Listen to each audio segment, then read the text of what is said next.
আসসালামু আলাইকুম। অন্যান্য ধর্মাবলম্বী যারা শুনছেন তাদের প্রতি আমার আন্তরিক কৃতজ্ঞতা ও ভালোবাসা রইল। আমি রাহাদুর রহমান রিকি, পড়াশোনা করছি গোপালগঞ্জ টেক্সটাইল ইঞ্জিনিয়ারিং কলেজ গোপালগঞ্জে। তো আজকে আমরা টেক্সটাইল ইঞ্জিনিয়ারিং কলেজের মাইগ্রেশনের ব্যাপারটা নিয়ে কথা বলবো। তো এবছর মাইগ্রেশনের নিয়মটা কিছুটা পরিবর্তন হয়েছে। তো আমি প্রথমে পূর্বের যে নিয়মটা ছিল সেটা আর কি বলবো, এরপর যে নতুন যে নিয়মের যে পরিবর্তন ঘটেছে সেটা নিয়ে কথা বলবো। তো পূর্বের নিয়মটা ছিল আপনি ভর্তির সময় বা ভর্তির আবেদনের সময় একটা চয়েস লিস্ট দিয়েছিলেন। তো আপনি যে কলেজে চান্স পেয়েছেন সেই কলেজে ভর্তি হওয়ার সময় আপনি যদি ওই কলেজে পড়তে না চান, সেক্ষেত্রে আপনি মাইগ্রেশন করে নতুন কলেজে যেতে পারবেন এবং সেক্ষেত্রে নতুনভাবে আপনি কলেজ চয়েস লিস্ট দিতে পারতেন। আপনি আপনার পছন্দক্রমে যে কোনো কলেজ চয়েস লিস্ট সাজাতে পারতেন এবং আপনার যদি মাইগ্রেশন করে নতুন কোনো কলেজে আসতো সেক্ষেত্রে আপনি অন্য কলেজে যেয়ে ভর্তি হতে পারতেন। এটা ছিল পূর্বের নিয়ম, কিন্তু এবছর আপনারা আবেদন করার সময় যে কলেজ চয়েস লিস্ট দিয়েছিলেন সেটাই চূড়ান্ত বলে গণ্য হবে। আপনি নতুন করে আর কোনো কলেজ চয়েস লিস্ট দিতে পারবেন না। সেক্ষেত্রে ভর্তি হওয়ার সময় আপনাকে জিজ্ঞেস করা হবে যে আপনি মাইগ্রেশন করতে ইচ্ছুক কি ইচ্ছুক নন। যদি ইচ্ছুক নন হন তাহলে আপনি তো ওই কলেজে পড়াশোনা করবেন, সেক্ষেত্রে মাইগ্রেশনের ব্যাপারটা আসছে না। আর যদি ইচ্ছুক হন তাহলে আপনার যে আবেদন করার সময় যে চয়েস লিস্টটা দিয়েছিলেন সেক্ষেত্রে আপনার যে ধরেন আপনার 5 নম্বর কলেজ এসেছে, চয়েস লিস্টের 5 নম্বর কলেজ এসেছে, সেক্ষেত্রে আপনার মাইগ্রেশন হবে উপরের 4টা কলেজে।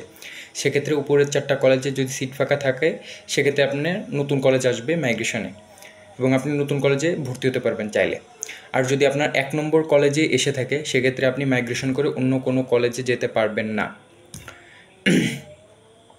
তো এই বছর নিয়মটা হলো এটাই পরিবর্তন হয়েছে। মেন কথা হচ্ছে আপনি পূর্বে নতুনভাবে কলেজ চয়েস লিস্ট দিতে পারতেন, কিন্তু এবছর নতুনভাবে কলেজ চয়েস লিস্ট দিতে পারবেন না। তো আপনাদের অনেকের মাঝে আর কি প্রশ্ন দেখা দিয়েছে, ভাইয়া এটা বলছেন ঠিক আছে, কিন্তু অনেক কলেজে তো দেখি পূর্বের মতো করে মানে কলেজ চয়েস লিস্ট তারা নিচ্ছে। আসলে এটা অনেক কলেজ হয়তো বা নিয়ে থাকতে পারে এবং সেটা আসলে তারা পূর্বের বছরের যে ফর্ম আছে সেটা তারা ওই ফর্ম দিয়ে আসলে কাজ চালাচ্ছে, কিন্তু যদিও তারা কলেজ চয়েস লিস্ট নিয়ে থাকলেও এই নিয়মটা আসলে কার্যকর হবে না। সেক্ষেত্রে তাদের মাইগ্রেশনের জন্য যে ভর্তির আবেদনের সময় যে তারা চয়েস লিস্ট দিয়েছিল সেটা আর কি প্রাধান্য পাবে, সেটাই কার্যকর হবে। এবং এই নিয়মটা বস্ত্র অধিদপ্তর কর্তৃক মানে গৃহীত হয়েছে এবং সেটা পুরো 10টা টেক্সটাইল ইঞ্জিনিয়ারিং কলেজের জন্য একই নিয়ম প্রযোজ্য হবে।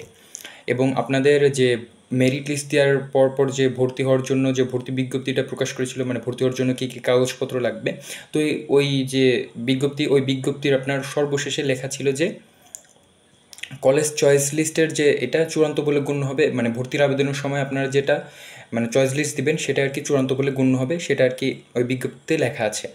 এবং এর পরবর্তীতে আসি টাকা পয়সার ব্যাপারটা নিয়ে। আপনার প্রথম এবং দ্বিতীয় মাইগ্রেশনে যদি আপনার কলেজ নতুন কলেজ আসে এবং সেই কলেজ যদি আপনি ভর্তি হন সেক্ষেত্রে আপনাকে নতুন কলেজে 4,000 টাকা জমা দিয়ে আপনাকে ভর্তি হতে হবে, এটা একটা বিষয়। এবং তৃতীয় বা পরবর্তী মাইগ্রেশনের জন্য আপনাকে ভর্তির সমপরিমাণ টাকা দিয়ে ভর্তি হতে হবে, অর্থাৎ আপনাকে পুনরায় যদি আপনি মানে তৃতীয় মাইগ্রেশন বা পরবর্তী আরও মাইগ্রেশনে যদি আপনি নতুন কলেজে যে ভর্তি হতে চান সেক্ষেত্রে আপনাকে ভর্তির সমপরিমাণ 18,500 টাকা দিয়ে আপনাকে নতুন কলেজে আবার পুনরায় ভর্তি হতে হবে। এটা একটা নিয়ম পরিবর্তন হয়েছে। তো মাইগ্রেশন নিয়ে মোটামুটি এতটুকুই কথা বলার ছিল। এর বাইরেও যদি কারো কোনো প্রশ্ন থাকে ভিডিওর কমেন্ট সেকশনে অবশ্যই কমেন্ট করতে পারেন। এছাড়াও ভিডিওর ডিসক্রিপশনে আমার হোয়াটসঅ্যাপ নাম্বার দেওয়া থাকবে, আপনারা চাইলে যে কোনো প্রশ্ন থাকলে পরে করতে পারেন। তো এতটুকুই ছিল। ধন্যবাদ সকলকে। আসসালামু আলাইকুম। এবং অন্যান্য ধর্মাবলম্বী যারা এতক্ষণ শুনছিলেন তাদের প্রতি আমার আন্তরিক কৃতজ্ঞতা ও ভালোবাসা রইল।